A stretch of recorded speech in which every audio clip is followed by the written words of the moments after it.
As you can see, my canner, it would hold 7 quarts, or when I'm canning pints, I believe I can get 8 per layer, and I can stack them double high.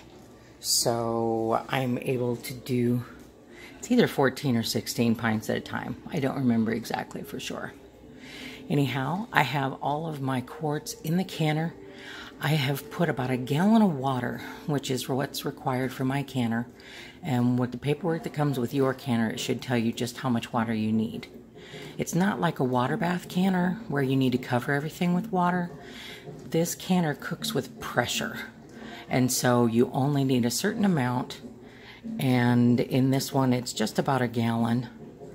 I've also put maybe a half cup of vinegar, white vinegar, in the water, and that will keep the jars from clouding and getting white and ugly while they pressure can.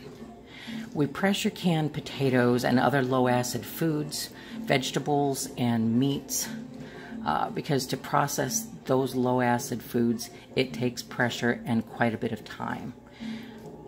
Foods with acids like your jams and your jellies and your pickles and things like that, they can either just be hot packed, and a lot of them will seal on their own if your jars and your lids are hot, or they can be hot water bathed. But I prefer to pressure can because canning meats and vegetables to me is a whole lot of fun. In my effort to grow and process as much of our food as I can. I'm gonna put my lid on here real quick and I'll show you.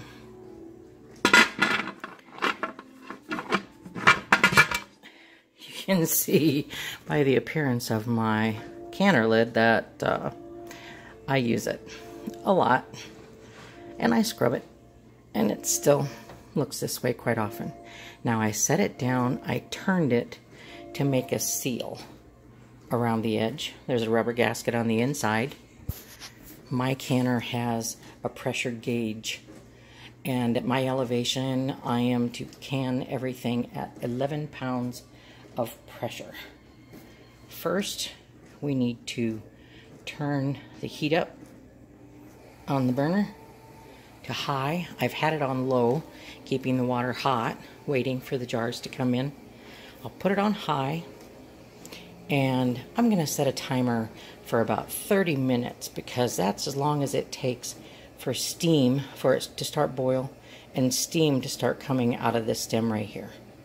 And when steam is steadily rising out of this stem for about 10 minutes, then I take my weight and I drop it on the stem.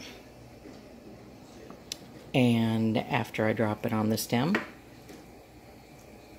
this little flap here will pop up when it's hot enough and there's enough steam and pressure building. Then I wait for my gauge to go to 11 pounds and I set the timer. Quarts of potatoes I process at 11 pounds for 35 minutes. Pints, I believe, for 30. And so I'm going to get everything going here, and I'll be back.